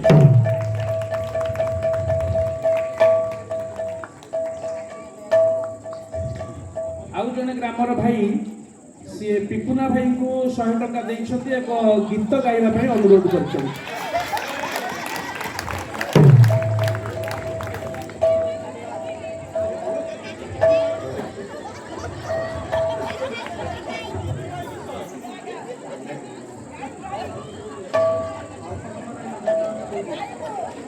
ଗ୍ରାମର ଭାଇ ଦେବେନ୍ଦ୍ର ନାୟକ ଏବଂ ଭାଇ ଶିଶିର ସାମଲ ସେ ଲାଲଟୁ ଭାଇଙ୍କ ଗୀତରେ ମୁଗ୍ଧ ହୋଇ 400 ଟଙ୍କା 200 400 ଟଙ୍କା ପ୍ରଦାନ କରିଛନ୍ତି।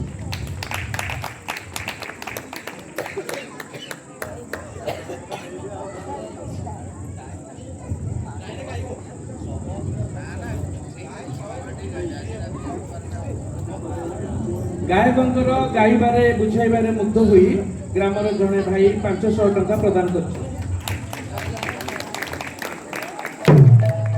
ଆଉ ଜଣେ ଭାଇ 100 ଟଙ୍କା ଦେଇଛନ୍ତି ଏବଂ ପିପୁନା ଭାଇଙ୍କୁ ଗୀତ ଗାଇବା ପାଇଁ ଅନୁରୋଧ କରିଛନ୍ତି।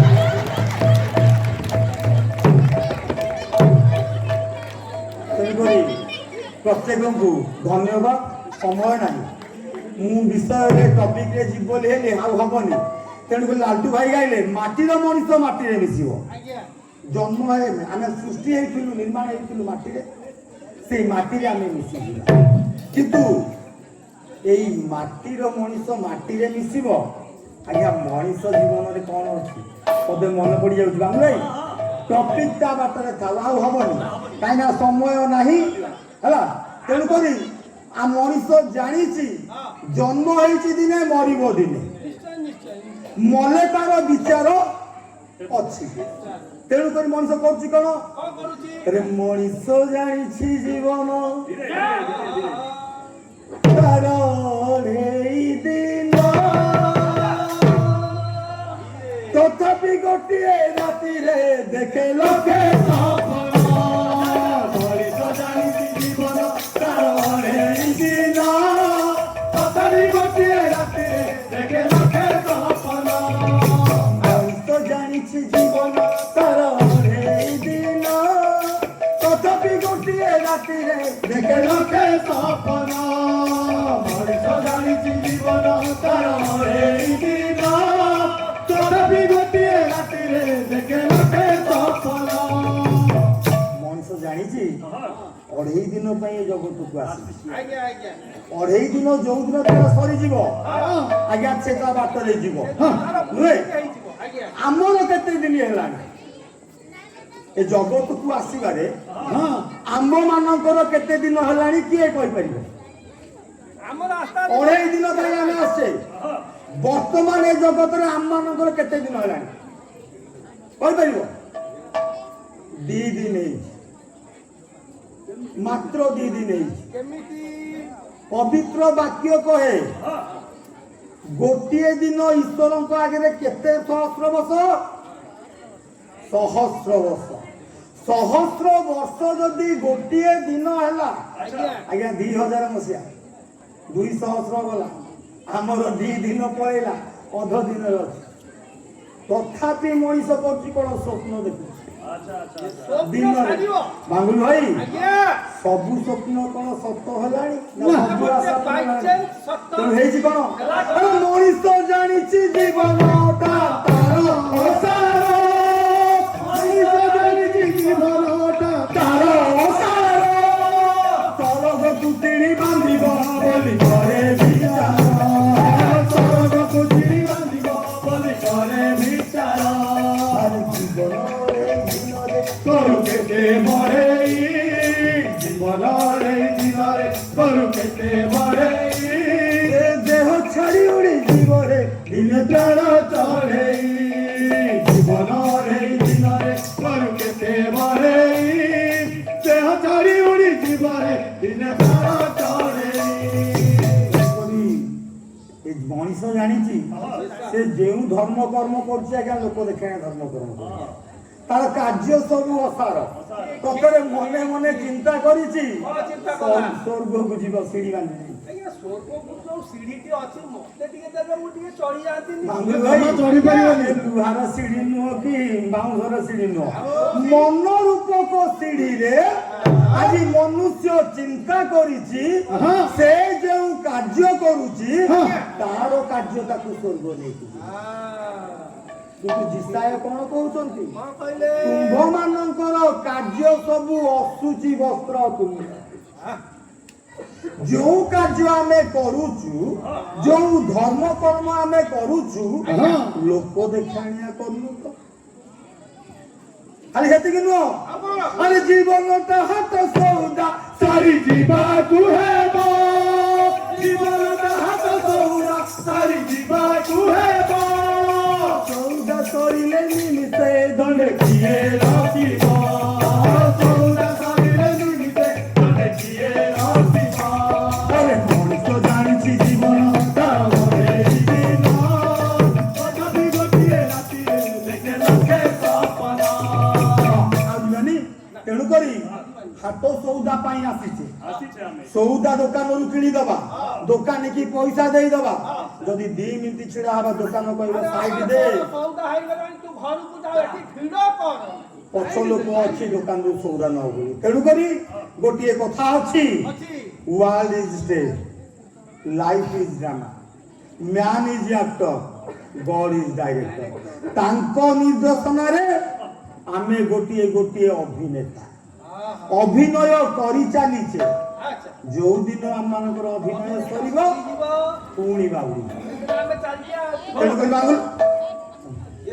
ତେଣୁକରି ବାବୁଲ ଭାଇ, ଆଜି ସ୍ୱର୍ଗରେ ମଧ୍ୟ ସୁଖ ନାହିଁ।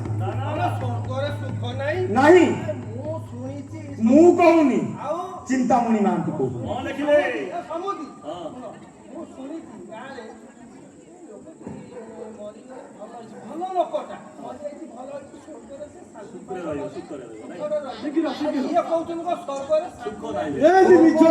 ସିଂହାସନ ପୃଥିବୀ ଯାହାର ପାଦ ପୀଠ। ଯେତେବେଳେ এই জগତ ମଧ୍ୟରେ ଜଣେ ପାପୀ ମନ ପରିବର୍ତ୍ତନ କରେ, ଈଶ୍ୱରଙ୍କ ନିକଟକୁ ଫେରେ, ଆନନ୍ଦ କୋଉଠି ହୁଏ? ସ୍ୱର୍ଗରେ। ସ୍ୱର୍ଗରେ। ଯଦି ସେଇ ଲୋକ ଯୋଉ ଉଦ୍ଦେଶ୍ୟ ନେଇ ଈଶ୍ୱର ଆମକୁ ସୃଷ୍ଟି କରିଛନ୍ତି, ଈଶ୍ୱରଙ୍କ ଉଦ୍ଦେଶ୍ୟରୁ ବାହାରି ଯାଏ, ତାଙ୍କର ଆଜ୍ଞାକୁ ଲଙ୍ଘନ କରେ, ଈଶ୍ୱରଙ୍କ ଠାରୁ ଦୂରେଇ ଯାଏ, ତାହେଲେ ଦୁଃଖୀ କିଏ ହେବେ? ଈଶ୍ୱର। ତ ସେଥି ମଧ୍ୟ ଟିକେ ଏଇ ମନୁଷ୍ୟ ଆମେ ମାନେ ତାଙ୍କୁ ଦୁଃଖ ଦଉ। ସେ ଯାହା ଆମ ଠାରୁ ଚାହିଁଛନ୍ତି ଆମେ ତାହା ତାଙ୍କୁ ଦେଇନୁ। ତେଣୁ ଆଜି ଠିକ ସେଇ ପ୍ରକାର ଏ ଘରଟିରେ ଆଜି ଦୁଃଖ ଆସିଯାଇଛି। ଦୁଃଖ ଆଜି କି ପ୍ରକାର ଆସିଛି? କେମିତି ଆସିଲା? ସାଧାରଣତଃ ଭାବରେ ପରିବାର ମଧ୍ୟରେ ଦୁଃଖ ନିଜ ଲୋକମାନଙ୍କ ଦ୍ୱାରା ଆସିଛି। ଆଜି ଏ ପରିବାରର ମଧ୍ୟ ଦୁଃଖ ଠିକ ସେଇପରି ଆସିଛି। ଦିନେ ଆଲୋଚନା ମାঝে ଭାସିଲେ ଯୁବା ପ୍ରସଙ୍ଗେ, ଦିନେ ଆଲୋଚନା ମାঝে ଭାସିଲେ ଯୁବା ପ୍ରସଙ୍ଗେ,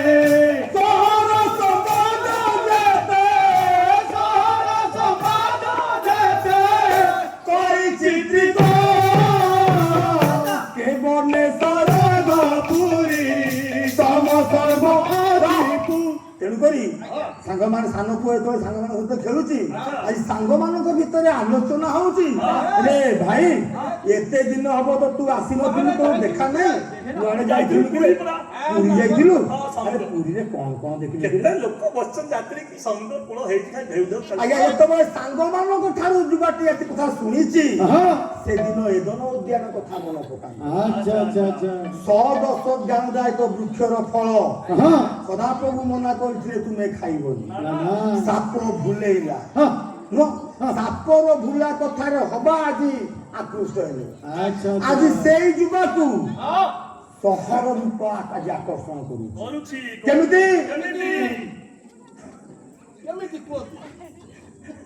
ବାବୁଲ ଭାଇ ବିଷୟ ଟିକେ କାଟି କାଟି ଯିବା ହେଲା।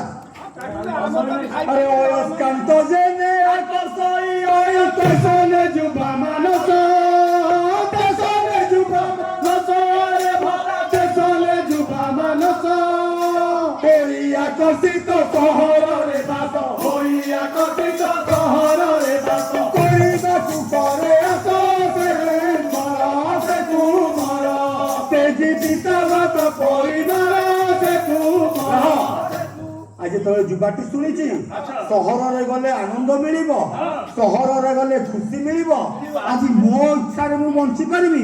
ଆଜି ଚୁମ୍ବକ ଯେମିତି ଲୁହାକୁ ଆକର୍ଷଣ କରିଥାଏ, ଆଜି ସହର ରୂପକ ଚୁମ୍ବକ ଯୁବା ରୂପକ ମନକୁ ଆଜି ଆକର୍ଷଣ କରିବ। ଯୁବାଟି ଆଜ୍ଞା ଗାଁରେ ରହିପାରୁନାହିଁ। ଆଜି ଯୁବା କରିଛି କଣ? ଆଜି ଯୁବା ପ୍ରତିଦିନ ଚିନ୍ତା କରୁଛି କେମିତି ମୁଁ ବାପାଙ୍କୁ କହିବି। ସହରକୁ ଯିବି ଆଜ୍ଞା ବାପାଙ୍କ କତିକି ଯାଉଛି କିନ୍ତୁ କହିପାରୁନାହିଁ। କାହିଁକି? ଆଉ ନାନା ସୁପାର ଚିନ୍ତି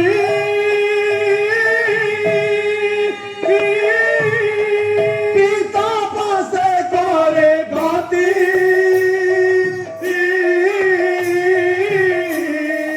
ମାତନ ସୁରେ ଭାରତୀ ପାଏ ସେ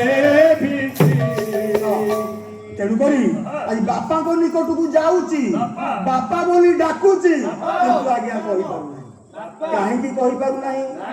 ସେ ଜାଣିଛି ସେ ବାପାଙ୍କୁ ଯୋଉ କଥାଟି କହିବା ପାଇଁ ଯାଉଛି ତାହା ସମ୍ପୂର୍ଣ୍ଣ ଭୁଲ। ତା କଥାରେ ବାପା କେବେ ରାଜି ହେବେ ନାହିଁ। ତେଣୁକି ଆଜି ଯୁବାଟି କରିଛି କଣ? ଆଜି ଯୁବାଟି ଚିନ୍ତାରେ ଅଛି। ସହର ରୂପକ ଚିନ୍ତା ଆଜି ଯୁବା ମନରେ ପ୍ରବେଶ କରି ଯାଇଛି। ଯେତେବେଳେ ଚିନ୍ତା ଆଜ୍ଞା ଥରେ ପଶିଯାଏ ମନୁଷ୍ୟ ମନରେ, ଆଜି ଚିନ୍ତା କରେ କଣ?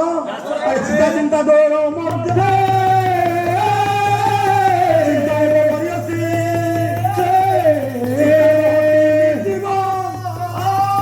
ଚିନ୍ତା ଦୋହତି ସଜୀବନ। ଭାଇ ଚିତା ନିର୍ଜୀବ ବସ୍ତୁକୁ ଜଳେଇଥାଏ, କିନ୍ତୁ ଚିତା ସଜୀବ ମଣିଷକୁ ଜାଳି ପୋଡ଼ି ନଷ୍ଟ କରିଥାଏ। ଯେତେବେଳେ ଏଇ ପ୍ରକାର ଚିନ୍ତାରେ ପୁଅ ଖାଇନି ଅତି ସୁନ୍ଦରିଆ ଚେହେରାଟି ଆଜି ମଳିନ ଦେଖାଯାଉଛି, ଆଜି ହେଇଛି କଣ? ପିତା ଲକ୍ଷ୍ୟ କଲେ, ଆରେ କନିଷ୍ଠ କୁମାର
ବାପା ପିଆ କରୁଛନ୍ତି ଯେ ପୁଅଟି ମନ ମୁହଁ ଶୁଖି କଳା କଥା ଦେଖାଯାଉଛି।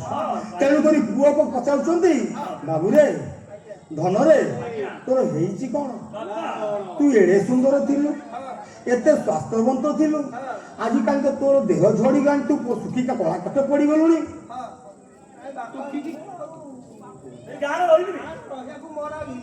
ତେଣୁକରି ଆଜି ହେଇଯିବ କଣ? ପଇସା ଆସୁଛି ନେଇଯିବ ନା, ଆମ ଭାଗ ପଡ଼ିଯିବ ନହେଲେ। 9ଟା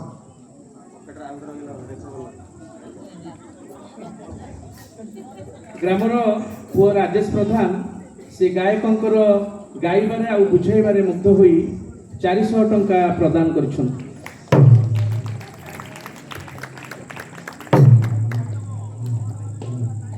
ଗ୍ରାମର ଛୋଟ ଝିଅ ସୁହାନା ଦାସ ସିଏ ପାଲାର ଅନୁଷ୍ଠାନକୁ 500 ଟଙ୍କା ପ୍ରଦାନ କରିଛନ୍ତି।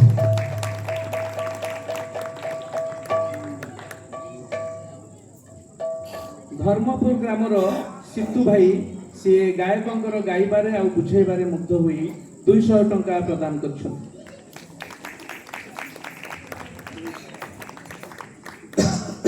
ଆମ ମଣ୍ଡଳୀର ଦିକନ ଶ୍ରୀଯୁକ୍ତ ଫିଲିମନ ବିଶୋଇ ସିଏ ମଧ୍ୟ ଗାୟକଙ୍କର ଗାଇବାରେ ଆଉ ବୁଝାଇବାରେ ମୁଗ୍ଧ ହୋଇ 500 ଟଙ୍କା ପ୍ରଦାନ କରିବେ। ଧନ୍ୟବାଦ। ତେଣୁକରି ଯେତେବେଳେ ବାପା ପଚାରିଛନ୍ତି ଆଜି ପୁଅ ସାହସ ପାଇଛି। ନାଇଁ, ମୁଁ ଆଉ ଏ ଗାଁରେ ରହିବାକୁ ମତେ ଭଲ ଲାଗୁନି। ମୋର ଯାହା ସବୁ ଭାଗ ତେଣୁ ଅଛି, ବାପା ମତେ ବାଣ୍ଟି ଦିଅ। ଆଜି ସହରକୁ ମୁଁ ଚାଲିଯିବି। ମୁଁ ଚାଲିଛି। ତେଣୁକରି ଆଜି ବାପା କଣ କରୁଛନ୍ତି ଦୁଇ ପୁଅଙ୍କୁ ସମସ୍ତ ବାଣ୍ଟି ଦେଇ ଦେଇଛନ୍ତି। ପୁଅ ଆଜ୍ଞା ମଦ୍ୟପାନରେ ବାରଙ୍ଗନାରେ ସବୁ କିଛି ଉଡେଇ ଦେଇଛି। ଆଚ୍ଛା। ଯୋଉ ସାଙ୍ଗମାନଙ୍କ ସହିତ ଯାଇକି ସେ ସବୁ କରିଥିଲା ଯେତେବେଳେ ସେ ଦୃଶ୍ୟରେ ସେ ସହରରେ ବସି ଖାଇଲା ଆଜ୍ଞା ନଈବାଲିଶରେ ଅର୍ଥ ସରିଯାଇଛି, ଦୁର୍ଭିକ୍ଷ ଆସିଛି। ତେଣୁକରି ପୁଅ ପାଖରେ ଆଉ ଖାଇବାର କିଛି ନାହିଁ। ପର ଘରେ ଯାଇ ଘୁଷୁରି ଜଗିଛି, ଶିମ୍ବ ଖାଇଛି। ଯେତେବେଳେ ଘୁଷୁରି ଆହାର ଖାଇଛି ଗୋଟିଏ ଛିଣ୍ଡା କପଡ଼ା ପିନ୍ଧିଛି, ଭଲ କପଡ଼ା ପିନ୍ଧିବା ପାଇଁ ନାହିଁ। ଆଜି ପେଟର ଜଳା ତାକୁ ଆଜି ଘର କଥା ମନେ ପଡୁଛି। ଆଜି ଚିନ୍ତା କରୁଛି ମୋ ବାପାଙ୍କ ଘରେ ଯୋଉ ଚାକର ମାନେ ଅଛନ୍ତି ସେମାନେ କେତେ ସୁନ୍ଦର ଖାଦ୍ୟ ଖାଇବା ତା ବଳି ପଡୁଅଛି। ଖାଲି ବିରିୟାନୀ ଖାଉ। ଆଜି ସେ ବାପାଙ୍କ କଥା ଚିନ୍ତା କରୁଛି। ବାବୁ ଭାଇ ବାପାଙ୍କୁ ଛାଡିକି ଚାଲି ଯାଇଥିଲା, ଆଜି ବାପାଙ୍କ କଥା ଚିନ୍ତା କରୁଛି। ଚିନ୍ତା କରୁଛି ମୁଁ ବାପାଙ୍କ କତିକି ଯିବି, ଆଜ୍ଞା ବାପାଙ୍କ ନିକଟକୁ ଫେରିକି ଆସିବି। ଯଦି ଆମେ ଯେତେ ପାପ କରିଥାଉ, ଯେତେ ଦୋଷ କରିଥାଉ, ଯେତେବେଳେ ଆମେ ଈଶ୍ୱରଙ୍କ ଠାରୁ ଦୂରେଇ ଯାଇଥାଉ, କିନ୍ତୁ ଯେତେବେଳେ ଆମେ ତାଙ୍କ ନିକଟକୁ ଫେରୁ, ଯେତେବେଳେ ପୁଅଟି ବାପାଙ୍କ ନିକଟକୁ ଫେରିଛି, ବାପା କହିଛନ୍ତି କଣ ତାକୁ ଧୋଇ ଦେଇ ଗାଧେଇ ଦେଇଛନ୍ତି। ପ୍ରଥମେ ପରିଷ୍କାର ତାକୁ କରିଛନ୍ତି। ଯଦି ଆମେ ଈଶ୍ୱରଙ୍କ ନିକଟକୁ ଫେରିବା, ଆମ ଜୀବନରେ ଥିବା ସମସ୍ତ ପାପକୁ ସେ ପରିଷ୍କୃତ କରିବେ। ଆମେ ତାଙ୍କଠୁ ଦୂରେଇ ଯାଇଛୁ, ଯଦି ମନ ପରିବର୍ତ୍ତନ କରି ଫେରିବା ସେ ଆମକୁ କୋଳେଇ ନେବେ, ଆମକୁ କ୍ଷମା ଦେବେ, ନୂତନ ବସ୍ତ୍ର ପ୍ରଦାନ କରିବେ। ଯଦି ଆମେ ଫେରିବା ଈଶ୍ୱରଙ୍କ ନିକଟକୁ, ଯୋଉ ପୁରୁଣା ଅଛୁ ଆମେ ଆଉ ସେଇ ପୁରୁଣା ରହିବାନି, ଆମେ ନୂତନ ହେଇଯିବା। ନୂତନ ବସ୍ତ୍ର ଆମେ ଆତ୍ମାଙ୍କ ଠାରେ ଚାଲିବା। ଖାଲି ସେତିକି ନୁହେଁ, ଯଦି ଆମେ ଫେରିବା ଆମେ କ୍ଷମା ପାଇବା।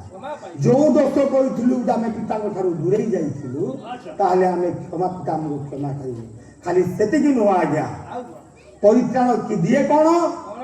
ପରିତ୍ରାଣ ଅନନ୍ତ ଜୀବନକୁ କଢେଇ ନେଇଥାଏ। ପରିତ୍ରାଣ ଈଶ୍ୱରଙ୍କ ନିଷ୍ପତ୍ତିକୁ ବଦଳେଇ ଦେଇଥାଏ। ଆପଣମାନେ ଜାଣିଥିବେ, ସମୟ ନାହିଁ, ଭାଇମାନେ ଆସିଲେଣି। ପରିତ୍ରାଣ ଈଶ୍ୱରଙ୍କ ନିଷ୍ପତ୍ତିକୁ 15 ବର୍ଷ ଆୟୁ ବୃଦ୍ଧି କରିଦେଇଥିଲେ ରାଜାଙ୍କର। କୋଉ ରାଜାଙ୍କର ପିଲାମାନେ? ଇଜୋକିୟ ରାଜାଙ୍କର। ତମେ ମନ ଫେରାଅ ନହେଲେ ମରିବ। ମନ ଫେରେଇଲେ, ଯୋଉ ଈଶ୍ୱର ନିଷ୍ପତ୍ତି ନେଇଥିଲେ ସେ ମରିବେ, ମନ ଫେରେଇଲେ 15 ବର୍ଷ ଆୟୁ ବୃଦ୍ଧି କଲେ। ଚିନ୍ତା କରନ୍ତୁ, ଆଜି ଏହି ସ୍ଥାନରେ ଆମେ ବସିଛେ। ଆମ ମାନଙ୍କର ମୁଁ କହିଲି 2 ଦିନ ସରିଯାଇଛି। 2000 ବର୍ଷ ପୂରଣ ହେଇଗଲା। 2 ଦିନ ଆମେ ସରିଯାଇଛି। 2.5 ଦିନରେ ଅଧ ହୋଇଅଛି। ଜଗତର ବର୍ତ୍ତମାନର ସମସ୍ୟାକୁ ଦେଖନ୍ତୁ। এই 2 দিন তଳେ ମୋ ମାଇଁ ବ୍ରେନ୍ ଷ୍ଟ୍ରୋକରେ ଚାଲିଗଲେ। ଛୋଟ ଛୁଆ ହାର୍ଟ ଆଟାକରେ ଚାଲି ଯାଉଛନ୍ତି। କରୋନା ଆସିଲା, ଲକ୍ଷ ଲକ୍ଷ ନେଇଗଲା। ଆମେ ଅନେଇଛୁ ବୁଢା ହେଲେ ଈଶ୍ୱରଙ୍କ ପାଦ ଧରିବା, କିନ୍ତୁ ବାକ୍ୟ କୁହେ ତୁମେ ଯୌବନ କାଳରେ ଆପଣ ଈଶ୍ୱରଙ୍କୁ ସୃଷ୍ଟିକର୍ତ୍ତାଙ୍କୁ ସ୍ମରଣ କର। ତେଣୁକରି ଆମମାନଙ୍କର ଉଚିତ ସମୟଟା ଦେବା। ଈଶ୍ୱର ଆମକୁ ଯୌବନ ସମୟ ମାଗୁଛନ୍ତି, ଏଇ ଯୌବନ ସମୟ ଦେବା। ଏଣିକି ଦିନଜନ ଶରଣ ଲକ୍ଷଣ ମହା, ଏଣିକି ଦିନଜନ ଶରଣ ଲକ୍ଷଣ ମହା